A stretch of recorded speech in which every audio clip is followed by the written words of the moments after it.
જેતપુર નજીક ભારત નદીના પુલ પાસે બનેલ જનતા ડાયવર્ઝન ઉપરથી વાહન વ્યવહાર બંધ કરી દેવામાં આવ્યો। છોટાઉદેપુર જિલ્લાના વાહન ચાલકો માટે પડતા પર પાટું જેવી પરિસ્થિતિ ઊભા થવા પામી છે।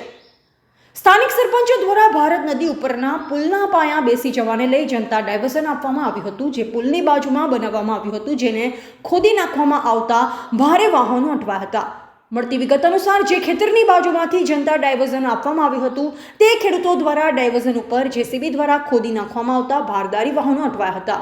જો કે તંત્ર દ્વારા ભારત નદીના પુલ તેમજ રેલવેના પુલની વચ્ચે ડાયવર્ઝનની કામગીરી શરૂ કરી દેવામાં આવી છે, જેથી જનતામાં આનંદ જોવાઈ રહ્યો છે। તો સાથે બેસી ગયેલ પુલનું સમારકામ કરી દેવામાં આવે તો ચોમાસામાં રસ્તો બંધ ન થાય તેવી જનતાની બુલંદ માંગ ઉઠી। રિપોર્ટર વિલાલ ખત્રી, પાવી જેતપુર।